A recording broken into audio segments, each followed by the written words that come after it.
Delay,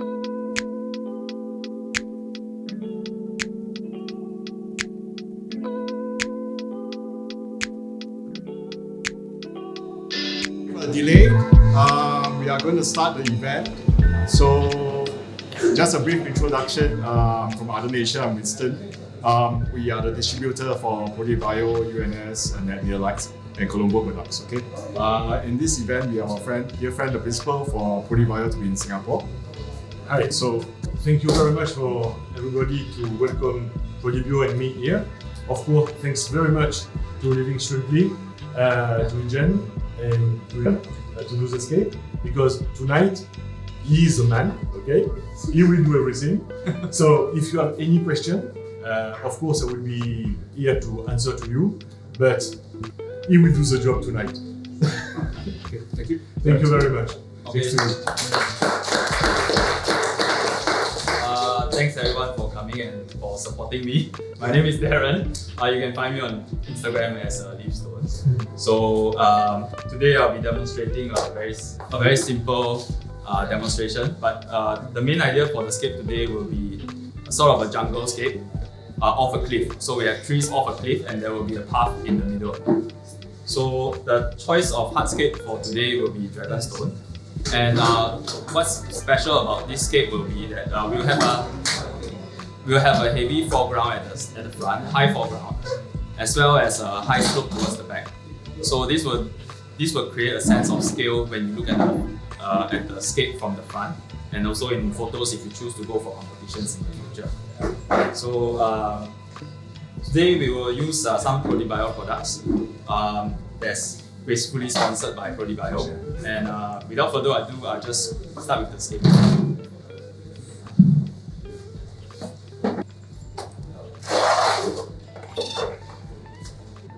So as a start, I just put the bigger elements towards the front, and then we'll slowly move towards the back with smaller elements. So this will make the contrast between the bigger elements and the smaller elements that's far away more dramatic. So the tank looks like it has a greater sense of scale. So to secure the hardscape, I use cotton wool that your girlfriend might use, and also with super glue. So what happens is that when super glue reacts with cotton wool, it creates fumes, but also it solidifies really quickly and hardly. So if you listen closely, you can hear a crackling noise. That's the glue reacting to cotton wool. Cotton has to be the organic kind of cotton. Otherwise, if you use the plasticky kind, that's not real cotton, kind of like this kind of filter wool. It won't actually react. So it has to be the natural cotton. So what I'm trying to do here is to place the rock closely to the sides of the tank, so that the tank looks bigger than what it actually is. This is to optimize the scape. So in a small tank, you don't have the luxury of space, so you try to use edge to edge as far as possible. What's the dimensions of the tank? This is a slightly special tank. So normally a 60p is 60 by 30 by 36, but this one is 36 in depth. So it's slightly deeper. Yeah. So one of the things that makes scaping a little bit easier is to have some substrate in the tank. So if you don't have any substrate, it's a bit hard to balance the rocks.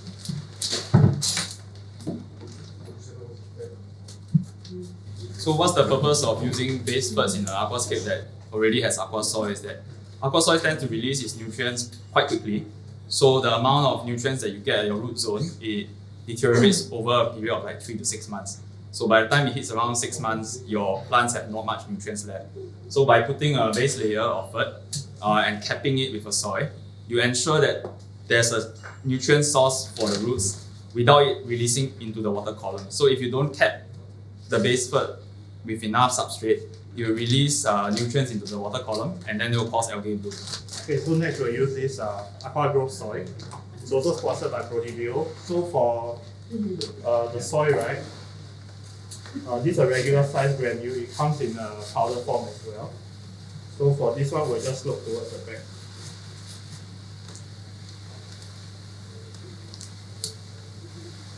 So earlier you saw me using my hand to like push the soil all over the tank, right?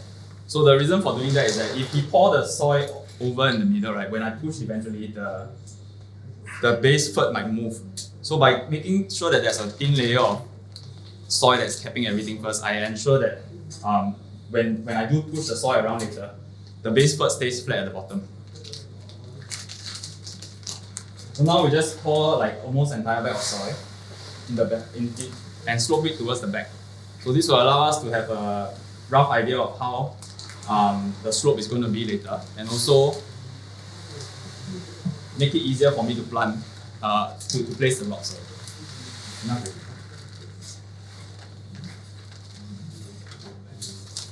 Eventually I'll put sand in the front, so for now I just push the soil away from the front glass.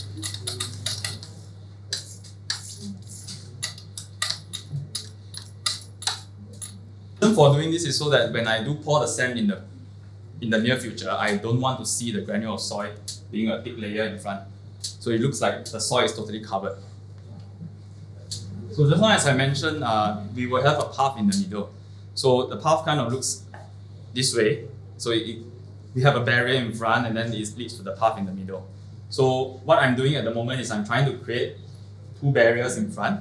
And some of the things that I'm taking note when I'm doing the rock placement is the direction of the rocks.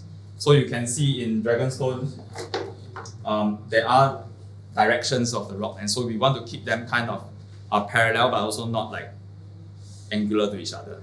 You also don't want it to be super parallel, otherwise it just look very good. And one more thing to note is that, as I mentioned, we are doing a general idea that looks like this, but we don't want the front porch barrier to be super uniform.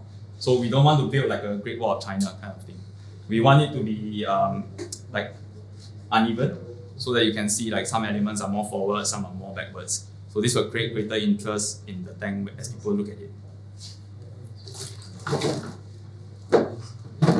So I use a tweezer for it, and I stuff the cotton wool in between the rocks. Then I place the glue. So for those of you who want to hear, you can come closer and take a look. Close up, close. Don't need to hide so far away. So I think it's a bit hard to see. But what you want to do is, when gluing with cotton wool, is that you want to ensure that not just the outside of the cotton wool is wet, but also the entire thing. So one way to achieve this is to not use too much cotton wool. So more doesn't always mean better. In this case, you just want to use the right amount. And how you increase the strength is by using multiple small pieces. So if a hardscape is well glued, right, you can actually lift up the whole hardscape and move it around in the tank as a single piece. So by doing so, you can't just glue like one point, you need to glue a few points. Yeah, so the hardscape becomes hard.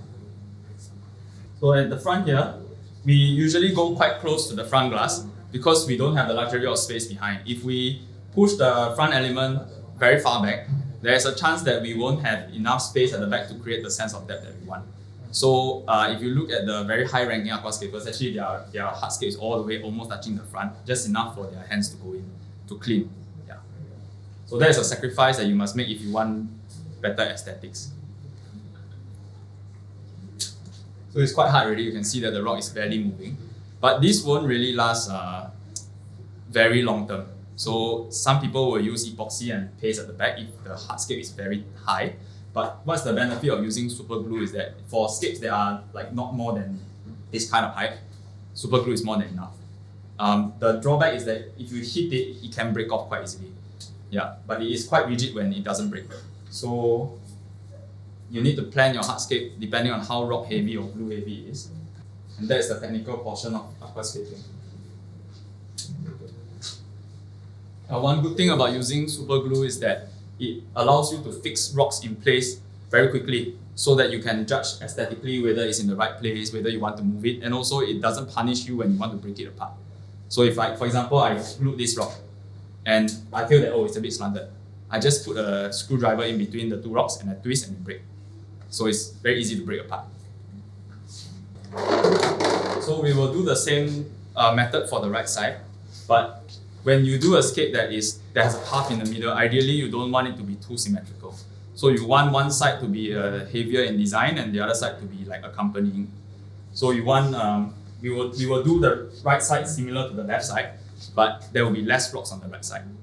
I want the left side to be the main focus for this aquascape.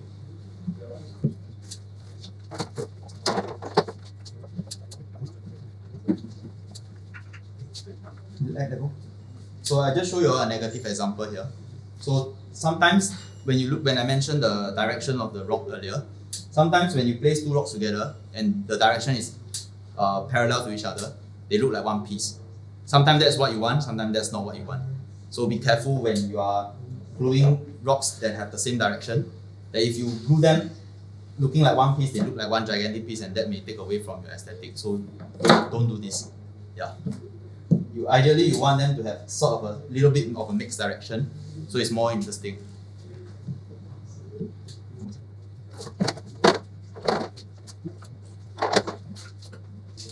Okay, so in this phase you can see what I'm doing is, instead of letting it lay perfectly flat with the other piece and looking like it's joining in one, you can tilt it a little bit forward so it looks if it goes in a different direction slightly. Maybe I'll just share a little bit about gluing. So when you put the cotton pad in between two rocks, right? You want the cotton pad to have as much surface contact as you can between two rocks. So you should glue them like this rather than trying to do like tip to tip, because this is not a very strong bond.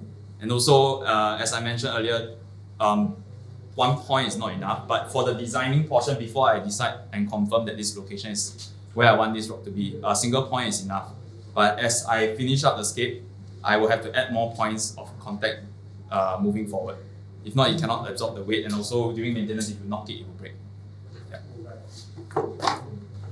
Okay, at this point, I've done the main structure for the front. So we will start introducing the wood, and we'll use the rocks to kind of accompany the wood. So the wood is actually the main attraction for now.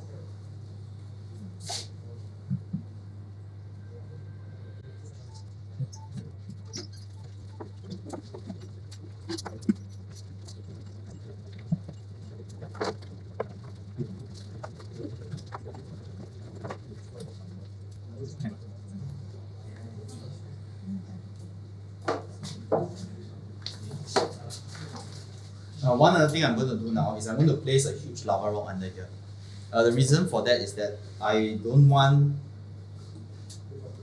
my hardscape to sink over time. So what happens for soil is that over time it starts to compress, and if you leave your hardscape directly on soil, you realize that the soil level starts to drop, and your hardscape might actually move over time. So I'm going to put a huge lava rock as a base right at the back portion where I'm going to build the highest point.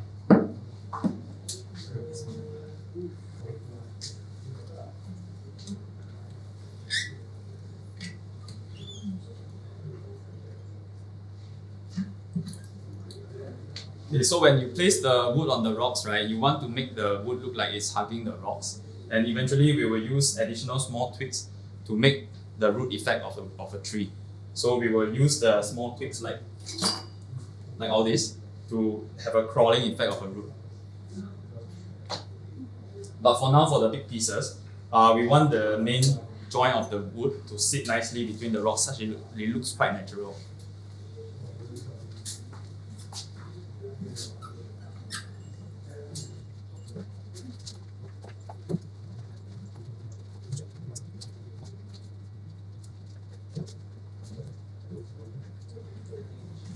So what I just did here is that I'm trying to glue this wood at this point to the rock. And I'm mindful of where I put the cotton wool because I don't want it to show in the front. But it's okay if it shows at the side or at the back, but not where I'm going to take a photo from eventually. So if you look closely, you can see some fumes coming out. So that's the reaction that you need to ensure that the super glue and the cotton wool is actually fully hardened after you have applied the glue. This takes about 10 to 15 seconds.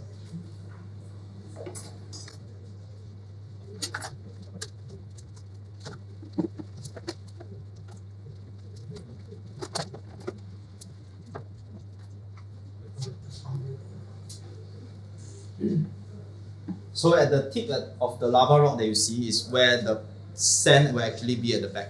So later at the end, we will cap this area with sand. So I'm deliberately making the rocks a bit higher than where it's actually going to be, because the sand is going to be all the way sloped until here.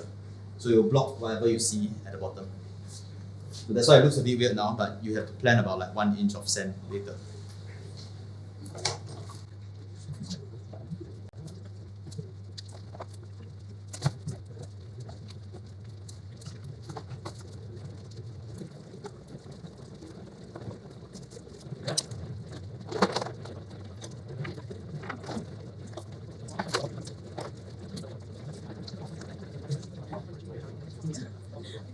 Okay, so for the moment, right, we have glued the two main pieces of wood in, and what we are doing now is that we are trying to add some details to the front that looks like roots, and also since the back will be quite empty, we may use a secondary piece of wood at the back to create some additional details.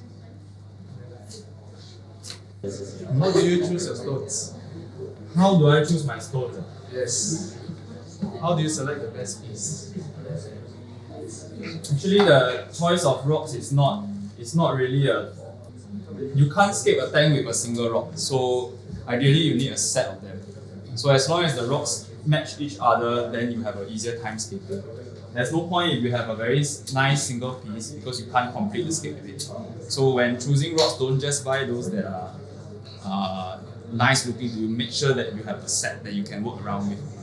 Then for wood, what will you consider a good piece of wood? Actually, for choosing wood, it's not every day that you can find a wood that looks nice immediately. So a lot of times you have to construct wood yourself, be it breaking down bigger pieces of wood that have multiple twigs and using those twigs to create the wood. I'm sorry, I didn't have time earlier to illustrate, but this small little tree at the back was created using two twigs, and I zip tied them together. The reason why I did that was because we ran out of wood, and yeah, that's a fact lah. So sometimes as a home aquascaper, you do face this kind of constraints, and you need to create your own pieces of wood, and you can't always expect to be able to buy that perfect wood that will fit into the scape in the shop. So some of the pieces of twigs that you see us using were actually from this main piece of wood, and they were cut off and reused in different portions of the tank. Because sometimes the woods go in the wrong direction that take away from the design that you want, or they may be in the way of the tank and prevent you from putting the wood physically into the tank, so you have to remove those.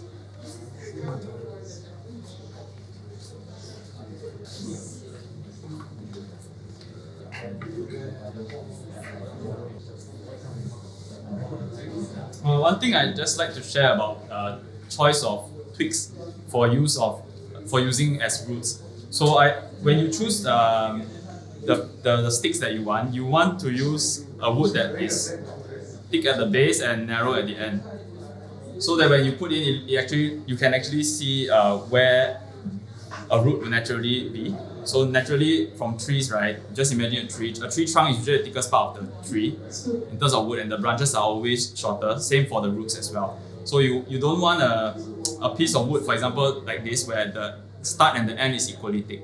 So that doesn't look natural, and yeah, you look very weird in the tank. So you kind of want to find wood pieces that taper off at the end. So we call it taper, means it goes like narrower and narrower. Yeah. So here I'm trying to use this last piece of wood, right, to create some visual interest by crossing the path. So I don't want the path to be too clean, like empty in the middle. I want one piece to purposely cross over so that it looks a little bit more interesting. And for the blunt ends of the wood, you can place them against rock so that it looks like the root is growing out of the rock. And also you can paste moss over blunt ends to cover the ugliness of it.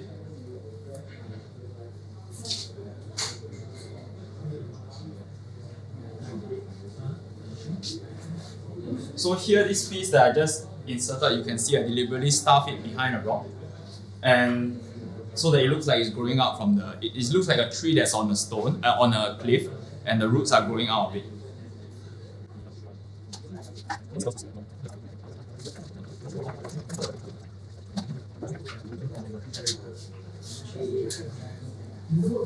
One thing I can share about choice of wood is that actually wood is very forgiving. So in this scape, we are using something called spider wood. There are other types of wood that look similar. There's another one there called bushry wood. It's black in color, but this spider wood actually grow black over time. So as they get waterlogged, right, they all look black. So you can actually mix two different types of wood if you are unable to secure enough of the same type of wood, as the end effect will be the same. So for spider wood, right, it's a little bit harder to find like nice rooting type of wood, but the other type of wood that's available there it's more narrow. Unlike spider wood, it's a little bit thicker.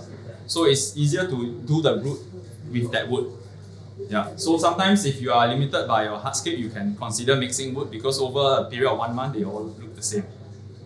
And I just want to share a little bit about like creating sense of depth. So this is a nice Sangani root. So normally people use this Sangani root for detailing. So they sacrifice the top portion, they just use these roots as the fine details here.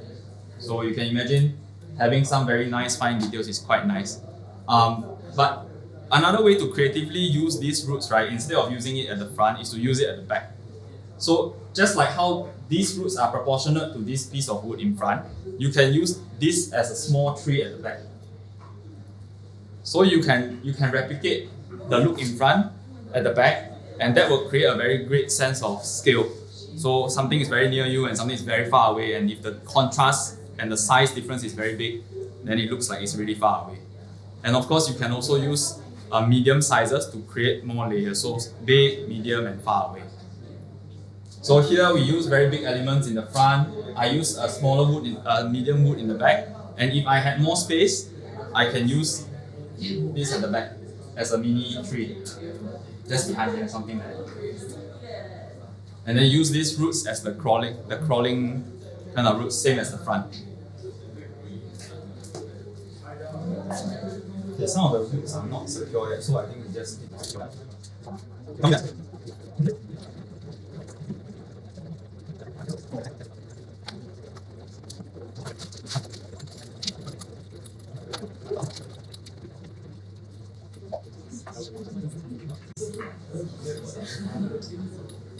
So the next stage that I'm going to do is I'm going to pour the sand in.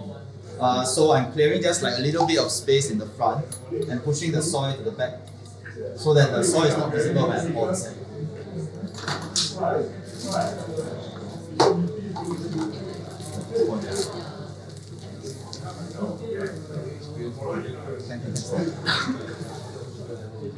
So what I want to do is I just want to put like half a cm in the front first.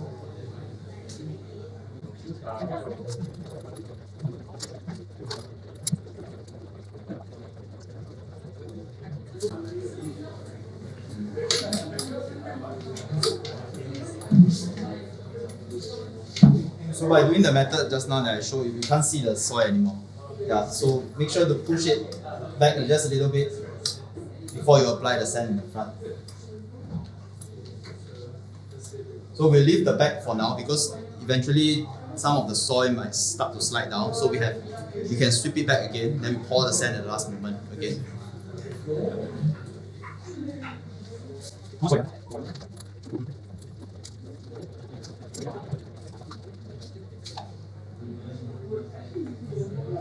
Okay, so for now the main idea of the hardscape is complete. So we start to pour in the remaining amount of sand. And then after the remaining amount of sand is in, then we will start to close up the path. So as you can see now, the path is actually quite big, and that's left deliberately so that I can use smaller rocks to close up the path and also create any sort of curves. So if I did a path that's in the perfect width, when I start adding small rocks later, I don't have space anymore. Just pause.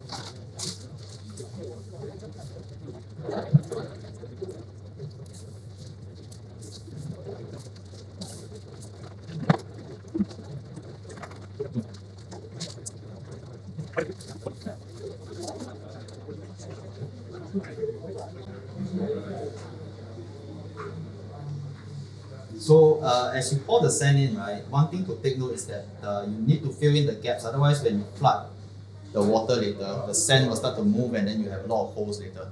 So use the brush to push the sand into the holes, and you can see some of the spaces actually require quite a fair bit of sand. So you need to be slow, you need to slowly push in all the gaps. Otherwise, as I mentioned, when you start to flood the tank, the sand will move.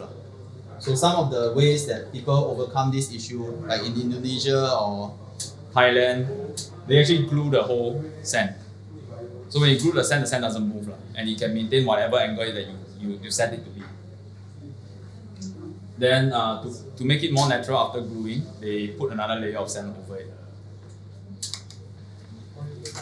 Okay, so just now as I mentioned, the path is left wider on purpose. So we want to create something called a vanishing path. So a vanishing path means that it goes smaller and tails off at the end. So now we'll use like smaller pieces of rock. Okay, when you want to create this illusion of like a vanishing path, right? One thing you can take note to pay attention to if you want to exaggerate the scale of the field of distance is that the front rocks should have more texture than the back rocks. So the back rocks, if they are flat, right? Because you just imagine you have a hole in the front rock, right? That hole on the same rock that is far away will look very small. It will look almost smooth. So you can use smoother rocks at the back. You don't want to use rocks that have like a lot of crevices because then you lose the sense of scale because it's very obvious that it's a small rock. But if you use a rock that's very smooth and you put it far away, there's the illusion. So you can try. So in this example, I use pointy rocks to illustrate the diminishing size. So I put the smaller rocks closer to the right side. So it's like a do-re-mi effect. So I have bigger on the left and then smaller to the right. So what this looks is that the path will bend towards the right. And I do this by burying the Rocks lower and lower.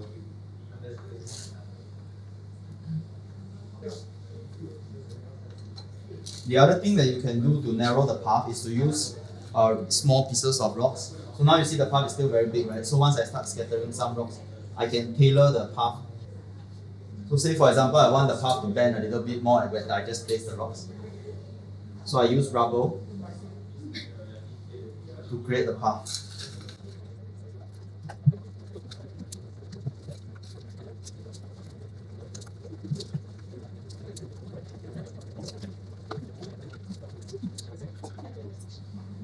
Currently, you run out of enough small pebbles, so you realize you actually do need quite a fair bit.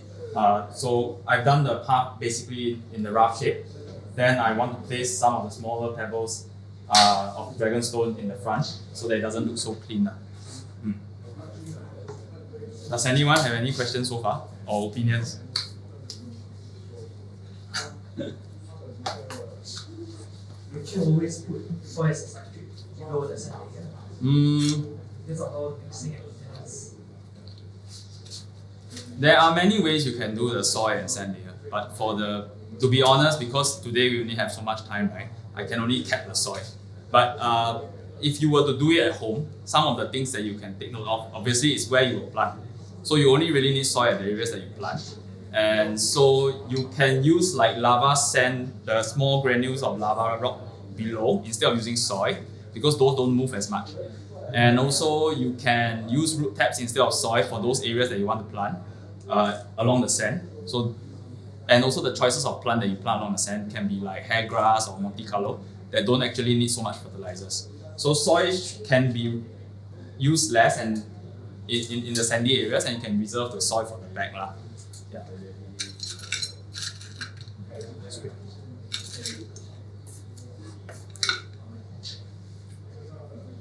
So here's just a rough scatter, kind of like filling in the gaps. And you can also use plants to stuff. But what I want to really show is that you can use these small pebbles to craft the shape of your path. You can use, if you are using a lava rock, then the easiest way is to just use the lava chips. Then you can craft however S shape you want, if you have the time to meddle and paint it nicely. But this is a rough illustration. I just want to share this method with you guys so you guys can craft your own path. But one thing to remember is that if you use this method, always make the path a bit wider than you need. So if, for example, I just use this tank for example, if you see the width of the gap, right, is only 2 inches. If you use half an inch on the left, half an inch on the right, then your path becomes 1 inch. So that's something that you need to factor in before you do the scape. How big you want the path to be, and make sure you leave enough space. You can always make the path smaller, but you cannot make the path bigger once you do everything down. So if you see me scattering the rocks around, I don't just leave the rocks cleanly on top of the sand. I brush a little bit of the sand using my fingers to make it look a little bit more natural. So you have a nice mixture of medium, small, and tiny pebbles. Make it look more natural and interesting. The other use for this kind of powder from your rocks when you break down the rocks is you can use it to conceal the super glue marks that you have. And these are very reactive. So if your joint is not very strong, right, you can use, like you can sprinkle the powder here. Oh, I ran out of super glue, never mind. But the point is that using the dust is a very good method to make a very strong cotton and super glue bond. Yeah, it's much stronger than just the cotton wool and the super glue itself. So you just sprinkle on and then glue. So after you've done your whole scape, everything is confirmed in its place. Use this to strengthen it. Yeah, not just to cover the ugly white cotton wool, but also to make it very strong. Okay, any question on the hardscape so far? The rock crevices and all, is it good to start it or fill it up? Okay. So in my experience, last time when I started aquascaping, I have OCD of those rocks, those gaps. So I try to stuff rocks in between those crevices. Then what I realized is that it become a Great Wall of China because it's too perfect. The more I stuff, the more uniform it looks. Then it's not very nice. Then I realized that you don't need to worry so much about these gaps because it's a great place to stuff plants. So you should reserve these gaps for plants. Where you need to stuff perfectly is actually at the bottom. Because if you are worried that the soil might come from the back and mix with the front, one way is make sure that there are no gaps in the rocks, especially at the soil height. So you only need to worry until as high as the soil goes. Anything above that, it's okay to have gaps. The soil won't go through. So that's one thing you need to take note. And if you are doing it as a shop or as a home hobbyist, you can use foam to foam that. You can also use filter wool to stuff in the gap from the back, then before you pour the soil. So this will prevent the soil from going forward. But one recent trick that I learned recently is that before you pour the sand, when you have the soil pour in the back, right, some of the soil will run forward. You can actually just super glue that spot. So you sweep the soil towards that hole and then just super glue it. So you don't have to worry about stuffing things anymore. That portion there just hardens. Then the back soil will not go through. So you have a wall made of soil because you super glue it. So that's, to me, now the current easiest method. Yeah. Because we don't have a lot of time left, Yeah. so we won't plant this aquarium today. So maybe you can just tell them some techniques about planting. Techniques about planting. Then we'll hand over the time to. Okay, so when it comes to planting, one of the easiest questions is firstly red plant or green plant. Okay, so we just classify loosely. So if your tank like mine is going for more like a jungle scape, you ideally don't want so much red at the back because wrong feel. So you want green at the back. So if your whole tank is green, then you need to take note of a few things. Like, can I add some colors in the front? Obviously not strong enough to reduce from the green. Can I add hues of red, hues of lighter shades of green, maybe darker shades of green? So you can get those colors from Buceps. You can get those colors from different types of nana. So the golden nana is like light in color, and then the normal nana is very dark, and everything else is in between. You can also use hair grass at certain spots, but you have to maintain them and not let them carpet all over the place. So you can use hair grasses in like, here for example, it looks quite nice. Along the path, you can do spots of hair grass, so that's something that you need to consider before you scatter the pebbles. But of course, the pebbles are just there, you can just sweep them away. Then also, if you choose to super glue your path, you can super glue the middle and leave the corners loose so that you can still plant into them. With regards to the stem plant, there are two ways you can choose for the background plants. The first way is I want to grow very fast, so I choose easy to grow stem plants. Those include Limnophilia sessifolia that we chose here, and those give you the impact very quickly. The other way for normal hobbies, if they don't want to maintain the tank so much, they can use plants like Bobitis. So Bobitis is beautiful because it's dark, and when the light shines through the plant, it is semi-translucent, but it is a dark green rather than a light green like this plant. So it depends on what you want, and the main benefit for Bobitis is that it takes a long time to grow. So the bad thing is that you have to buy quite a lot at the start, but the good thing is that you don't have to keep maintaining it. One other tip that I can give with regards to planting on the trees, on the wood, is that you don't want to cover more than half of the wood with moss. So if you look at a lot of YouTubers, they let the moss grow all over the wood. That's actually not very nice, in my opinion. You want like 50% coverage kind of thing. Then if you have the moss strip, like this kind of moss, if you buy it from the shop, right, you can cut it in strips. So when you glue, right, you can glue on a branch, following the branch in a strip. That's the most efficient way to glue, rather than peeling balls and like peeling and gluing, it becomes like patchy. You use a strip, it looks more natural. So you just remove it from the base, then just cut. Easy to apply and very fast. Then you can use liquid super glue also. You don't always have to use gel super glue. Yeah. But if you choose to use liquid super glue, try to shake the plant dry before you glue. The reason for doing this is that when glue touches water, right, it turns white. So if you don't want your moss to look white when you glue it, right, try to shake it as dry as you can before you apply the glue. Yeah, and by using liquid super glue, it dries instantaneously, so you can work very fast in a very big tank. But of course, it takes a bit more experience. You need to plan properly before you glue, and then once you glue it there, you can't move it anymore. Unlike the gel super glue where you can shake it around. Yeah. Okay. One more thing. For this aquascape, right, I chose flame moss. The reason why I chose flame moss is actually for this back portion. So, why is flame moss my choice for the background? Is that, does anyone know how flame moss grows? Upwards, right? So flame moss is the only moss that grows upwards. Other mosses can grow all the direction, or they can grow downwards even, right? So like you have Christmas moss that goes downwards. Those mosses are good for the foreground. But if you want to create, the only plant in my opinion that can really fit the fading, the vanishing point at the extreme end is flame moss, because flame moss grows straight and looks like mini trees from far away. So you use star flame moss at the back to get that special effect. Then also, right, for flame moss, you can just cut and trim it to, if you want to do shrubs, right, you can cut shrubs also. Yeah. So flame moss also doesn't grow too fast, it doesn't grow bushy, it just stays straight. So that's why flame moss is ideal for the back. And you don't want to have flame moss in the front, otherwise it'll take away from that view. So flame moss, reserve for the back if you do vanishing point. And for the front, you can do whatever moss you want. For my personal preference, I choose slower growing moss like Pilea and Mini Pilea and Physidans, because I don't want to maintain a bush every single week.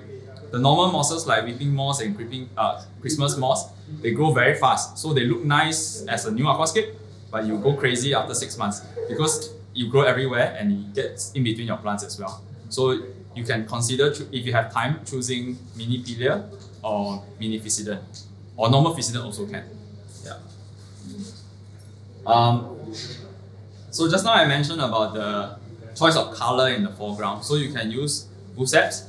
Buceps you can use different color, you can use different texture, different size. So Bucep is usually the choice, but I also quite like to use Nana. Nana is not fussy, Nana doesn't melt so easily, and usually it's because it's cheap also, so you can use a lot of it. Yeah.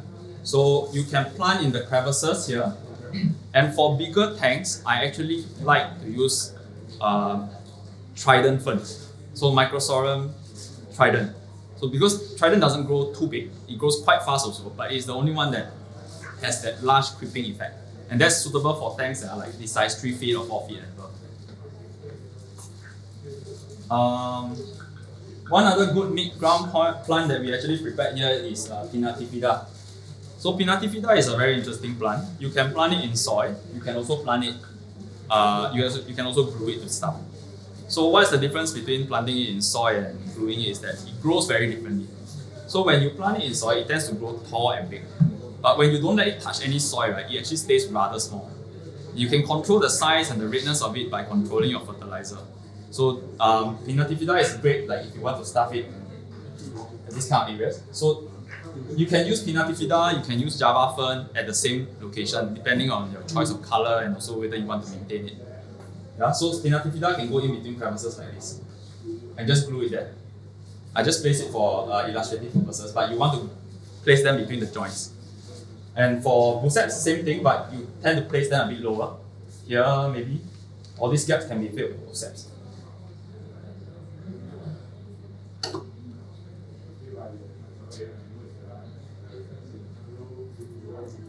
For Buceps and Nana, right? For Buceps especially, they are a bit sensitive to new tanks. So you may want to, for tanks in general, I recommend to do something called duck start, whereby after you set up the tank at this stage, you flood it first for 2 weeks and you run your filter. So your filter has time to mature before adding the plants. The reason for doing so is that your soil, right, has ammonia, and ammonia actually burns plants. So there are many ways to overcome this. If you look at ADS methodology, they recommend that you do water change every day. That's one way to do it, but if you're lazy like me, then just wait 2 weeks and let the tank cycle itself.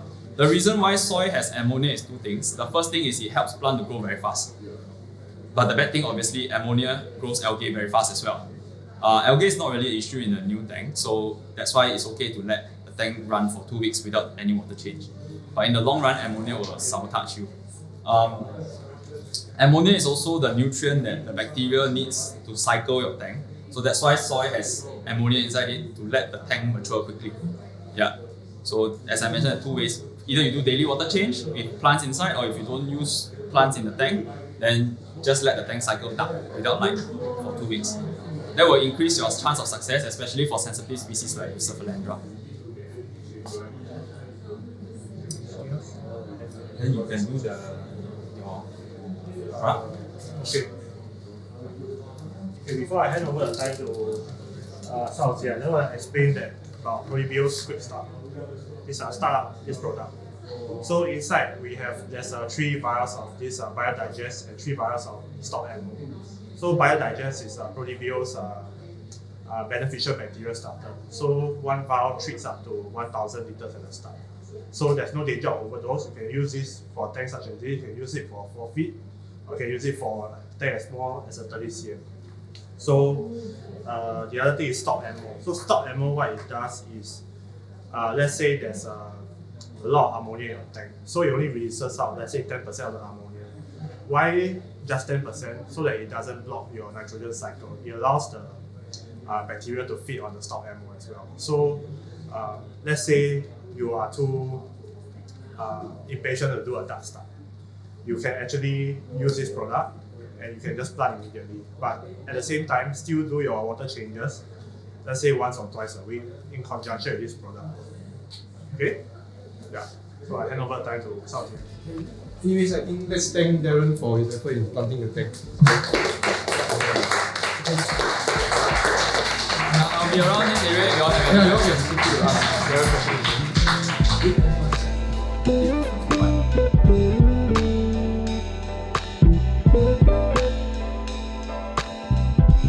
Yeah,